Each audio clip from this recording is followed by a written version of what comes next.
শহরের কোলাহল থেকে দূরে এক নির্জন পথের শেষে ঘন সবুজ গাছপালার মাঝে মাথা উঁচু করে দাঁড়িয়ে আছে এক রহস্যময় বাগান বাড়ি। দিনের আলোয় এর জীর্ণ দেয়াল, ভাঙা জানালার কপাট আর লতানো গাছপালার আবরণ দেখে মনে হয় এটি বহু বছর ধরে পরিত্যক্ত, এক ভুতুড়ে স্থানের মতো। কিন্তু রাতের আধার ঘনিয়ে এলেই এই পুরনো বাড়ি এক জাদুকরী আলোয় ঝলমল করে ওঠে, যেন তার ভেতরে কোনো অলৌকিক জগৎ জেগে উঠেছে। লোকমুখে শোনা যায় এই বাগান বাড়ির ভেতরে নাকি এক আশ্চর্য বিউটি পার্লার চলে, যার মালিক কোনো সাধারণ মানুষ নন। তিনি নাকি পরীদের বংশধর, যার হাতে রয়েছে জাদুকরী ক্ষমতা। দেখ রিনি, ওই বাড়িটা দিনের বেলায় দেখলে মনে হয় যেন কোনো ভূতরে পোড়া বাড়ি, আর এখন দেখো কেমন আলো ঝলমল করছে। আমার বিশ্বাস ওখানে কিছু হয়, সবই জাদুকরি মনে হয়। শুনেছি ওখানে নাকি জাদুর হীরার একটা বিউটি পার্লারও আছে, কিন্তু কি করে সম্ভব বলতো? আমার না কিছুতেই এসব বিশ্বাস হয় না। তোর কি মনে হয়? তুই কি বলছিস? এসব পাগল টাগল হয়ে গিয়েছিস নাকি রে? জাদুর আবার বিউটি পার্লার হয় নাকি? যা, ওসব রূপকথার গল্প। পুরনো একটা বাড়ি হয়তো কিছু ভবঘুরে বা অন্য কেউ থাকে, এছাড়া আর বেশি কিছু হবে না। তুই এত চিন্তা ভাবনা করিস না, পাগল হয়ে যাবি তো। না রিনি, আমি শুনেছি। তুই বিশ্বাস করছিস না কেন? ওখানে নাকি রাতের বেলা পরীরা এসে মানুষকে সাজিয়ে দেয়, তাদের রূপ বদলে দেয় এক নিমিষে। আমার মন বলছে একবার অন্তত আমাদের ওখানে যাওয়া উচিত। না গেলে হয়তো আমরা এক অসাধারণ অভিজ্ঞতা থেকে বঞ্চিত হব। চল না, আমরা দুজন যাই। না করিস না রে, তোর জ্বালায় না আর পারি না। তুই পারিসও বটে। ঠিক আছে, তাহলে আজ রাতেই যাব। ঠিক আছে, গভীর রাতে এসে পড়িস। গভীর রাতে লিলি আর রিনি ভয়ে ভয়ে সেই রহস্যময় বাগান বাড়ির পুরনো লোহার গেটের সামনে এসে দাঁড়ায়। গেটটি মরচে ধরা আর বন্ধ, কিন্তু ভেতরের আলো ক্রমশ বাড়ছে, যেন কোনো অদৃশ্য শক্তি তাদের ভেতরে আহ্বান জানাচ্ছে। হঠাৎ তাদের চোখের সামনে গেটটি ধীরে ধীরে খুলে যায়, যেন কোনো অদৃশ্য হাতে টেনে সেটা সরানো হলো। এ কি, গেট তো বন্ধ ছিল। এটা কি কোনো খারাপ সংকেত? আমি তো কিছু বুঝতে পারছি না। হঠাৎ করে গেটটা কি করে খুলে গেল? আমার না ভয় লাগছে রে লিলি। কি করব বলতো? আরে ধুর, ভয় পাস না, চল এখন ভেতরে যাই। এখানে যেহেতু এসেই পড়েছিস, ভয় পেয়ে আর কি হবে রে? আমার মনে হচ্ছে কোনো বিপদ হবে, বরং আমরা এমন কিছু দেখতে পাবো যা আমরা কখনো কল্পনাও করিনি। এখন চল যাওয়া যাক, দেখি কি হয়। তারা দুজনে সাবধানে ভেতরে প্রবেশ করে। বাগান জুড়ে অজস্র জোনাকি মিটমিট করে উঠছে, আর বিভিন্ন অচেনা ফুলের মিষ্টি মাদকতাময় গন্ধে রাতের বাতাস ম ম করছে। বাড়ির প্রধান দরজা হাট করে খোলা, যেন তাদের জন্যই অপেক্ষা করছে। বাড়ির ভেতরে প্রবেশ করতেই লিলি আর রিনি এক আশ্চর্য জগতে এসে পড়ে। দেয়াল জুড়ে ছোট বড় অসংখ্য ঝলমলে হীরা বসানো, যা মৃদু রঙিন আলো ছড়াচ্ছে এবং পুরো পরিবেশকে এক রহস্যময় রূপ দিয়েছে।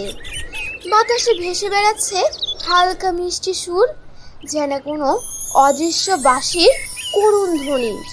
ঘরের মাঝখানে একটি বিশাল আন্টিক আয়নার সামনে বসে আছেন এক অপরূপ সুন্দরী মহিলা, ইরা, যার শান্ত স্নিগ্ধ মুখের প্রতিটি রেখায় এক রহস্যময় দ্যুতি এবং গভীর জ্ঞানের নীরবতা। এসো মেয়েরা, আমি তোমাদের জন্যই অপেক্ষা করছিলাম। আমার মনে হচ্ছিল আজ রাতে দুটি কৌতূহলী আত্মা এখানে আসবে, আর দেখো সেটাই হচ্ছে। আর তোমাদের কি দেখে মনে হয় না আমি তোমাদের জন্য অপেক্ষা করছিলাম? আপনি আপনি কি এই জাদুর হীরার বিউটি পার্লারের মালকিন নাকি? আপনাকে দেখে তো তাই মনে হচ্ছে। আর আপনি কি করে জানলেন আমরা এখানে আসব? আপনি কি কোনো জাদু টাদু জানেন নাকি? হ্যাঁ, আমি ইরা। তোমাদের কি সেবা করতে পারি সেটা আগে বলো তো। কি তোমাদের প্রয়োজন যা আমার জাদু পূরণ করতে পারে? আমি তোমাদের জন্য তাই করব।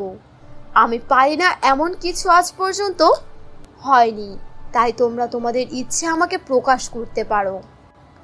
কিন্তু এই বাড়িটা দিনের বেলা যখন আমরা দেখেছিলাম তখন তখন তো এই বাড়িটা একদম অন্যরকম লাগছিল, পুরনো আর পরিত্যক্ত, একদম ভুতুড়ে বাড়ির মতো। এরকম হওয়ার কারণটা কি একটু বলতে পারবে? দিনের বেলা মানুষের চোখে ধূসর পর্দা থাকে, আর রাতে যখন ভেতরের বিশ্বাস আর কৌতূহল জেগে ওঠে তখন জাদুর জগৎ তার আসল রূপ দেখায়। এই কারণে তোমাদের কাছে দিনের বেলা আর রাতের বেলা ভিন্ন ধরনের লাগে এই বাড়িটাকে। এছাড়া আর কোনো বড় কিছুই না, বুঝতে পেরেছো? লিলি আর রিনি ইরার জাদুকরী রূপান্তরের সরাসরি সাক্ষী থাকে। আমি আমি আমার চুলগুলো একটু অন্যরকম রঙে রাঙাতে চাই, এমন রং যা আগে কখনো দেখিনি। তুমি কি পারবে? তোমার চুলে আজ আমি রাতের তারা আলো মিশিয়ে দেব, কেমন? এমন এক দ্যুতি যা দেখলে মনে হবে আকাশের তারারা তোমার চুলে এসে বিশ্রাম নিয়েছে। এরা তার হাতে রাখা একটি ছোট্ট কিন্তু উজ্জ্বল হীরার ছড়ি লিলির চুলের এক গোছার ওপর আলতো করে ছোঁয়ায়। মুহূর্তের মধ্যেই লিলির চুল ঝলমলে তারার মতো বিভিন্ন রঙের আলো ছড়াতে শুরু করে, কখনো নীল, কখনো সবুজ, আবার কখনো বা সোনালী রঙের। এ তো একেবারে অবিশ্বাস্য! এটা কি সত্যি ঘটছে? এটা কি করে সম্ভব? এই মুহূর্তের মধ্যে সবকিছু কি করে বদলে গেল? আর তুমি সুন্দরী, তোমার কি ইচ্ছে আমাকে বলো। তোমার ভেতরের কোনো সৌন্দর্যকে আমি বাইরে আলোয় ফুটিয়ে তুলব। তুমি তো দেখতে এমনি মাশাআল্লাহ খুবই সুন্দর, পরীদের মতোই দেখাচ্ছে তোমাকে। এখন আমাকে তোমার ইচ্ছে বলতে পারো। আমি আমি আমার ত্বকের উজ্জ্বলতা আরো বাড়াতে চাই, এমন উজ্জ্বল যা সবসময় আমাকে প্রাণবন্ত আর সতেজ দেখায়, যাতে আমি মানসিকভাবেও অনেকটা শান্তিতে থাকতে পারি। বুঝতে পেরেছো? আজ আমি প্রকৃতির স্নিগ্ধ ছোঁয়া তোমার ত্বকে এনে দেব, এমন এক আভা যা দেখলে মনে হবে তুমি ভোরের শিশির ভেজা ফুল। এরা সেই জাদুকরী হীরার ছড়ি রিনির গালের ওপর আলতো করে বুলিয়ে দেয়। মুহূর্তের মধ্যে রিনির ত্বক স্নিগ্ধ আর উজ্জ্বল হয়ে ওঠে, যেন ভোরের শিশির ভেজা পদ্ম। তার মুখ থেকে এক স্বর্গীয় আভা বের হতে থাকে। পার্লারের অন্য প্রান্তে কয়েকজন পরীর মতো দেখতে মায়াবী কর্মী বিভিন্ন জাদুকরী উপকরণ দিয়ে অন্যান্য আগতদের রূপচর্চা করছেন। একটি মেয়ের মুখের ওপর সোনার গুঁড়োর মতো কিছু মাখতে থাকে। এই স্বর্ণরেণু তোমার ভেতরের সৌন্দর্যকে আরো দীপ্ত, আরো আকর্ষণীয় করে তুলবে, আর তোমাকে দেখতে লাগবে স্বর্ণের টুকরোর মতো। আর এই মায়াবী লোশন তোমার ত্বককে করে তুলবে তুলোর মতো কোমল আর চাঁদের আলোর মতো মসৃণ। আপনারা কি সবাই পড়ি? আর আপনাদের এই পার্লারের সবাই কি মানুষকে এভাবেই সাজিয়ে থাকেন প্রতিদিন? আর এত মানুষ এই পার্লারের খবর কি করে জানে? আমরা প্রকৃতির নীরব সেবক, সৌন্দর্যের অলৌকিক রক্ষক। মানুষের বিশ্বাস আর ভালোবাসাই আমাদের একমাত্র শক্তি। লিলি আর রিনি নতুন রূপে নিজেদেরকে বিশাল আয়নায় দেখে মুগ্ধ হয়ে যায়। আমার চুল সত্যি তারার মতো জ্বলজ্বল করছে। এটা তো কোনো সাধারণ নয়, অসাধারণ একটা ব্যাপার। এটা কল্পনার বাইরে। আর আমার ত্বক এত উজ্জ্বল আর প্রাণবন্ত আমি আগে কখনো দেখিনি। মনে হচ্ছে যেন আমি সত্যি কোনো জাদুকরী জগতে এসে পড়েছি। আমার বেশ ভালো লাগছে এখানের সব ভালোবাসা পেয়ে। সৌন্দর্য শুধু বাহিরের আবরণ নয়, ভেতরের আলো সমানভাবে প্রয়োজন।